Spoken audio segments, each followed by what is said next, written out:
악몽의 결혼식, 신부는 달렸다. 이번 주말 전주에서 있었던 일입니다. 바로 화면부터 보겠습니다.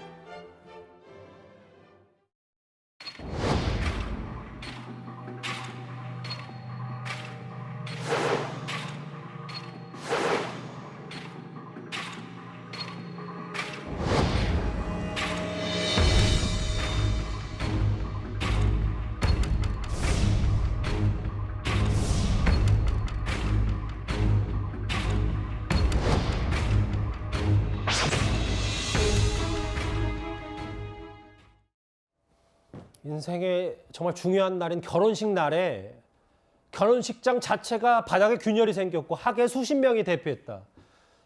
실제로 드레스 입고 신부가 달렸다. 어떻게 된 좀 더 구체적으로 설명을 좀 해주세요.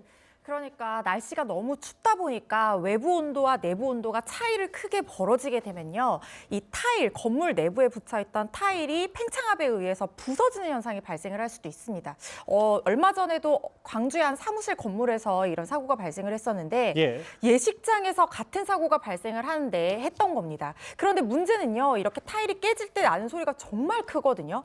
그래서 하객들이 예식 진행을 기다리고 있다가 지진이 난 줄 알고 다 대피를 했고 신부도 무슨 영문인지도 모르는 채 하객들이 대피를 하니까 이 한파의 날씨에 위에 옷도 제대로 갖춰 입지 못하고 드레스 차림으로 대피를 하게 된 거고요. 결국에는 예식이 제대로 진행되지 못해서 손해를 입었던 사건입니다.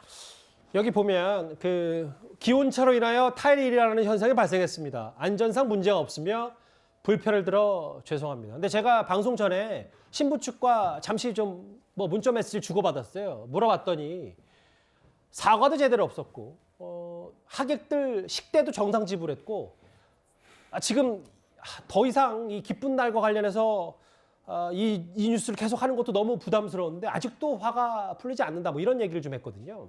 그러니까 신부 입장에서는 당연히 이 결혼식을 다시 진행한다고 하더라도 하객들도 시간 맞춰서 다시 초대하는 것도 너무 어렵고 손해가 이만저만이 아니고 정말 울고 싶은 기분일 텐데요.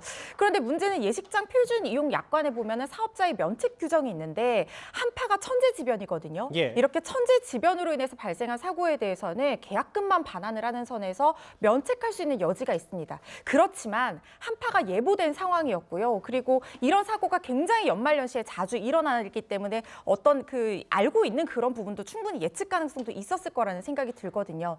만약에 이 사업자가 예식장 시설을 쾌적하게 유지할 의무에 위반해서 뭔가 과실로 관리를 소홀하게 해서 대비가 안 돼서 이런 사고가 발생한 부분이 있다고 하면 이 부분 입증해서 과실을 물을 여지도 있어 보입니다. 단순히만 봐도 사고가 만만치 않았던 것 같은데 분통을 터뜨린 신랑 신부 얘기까지였습니다.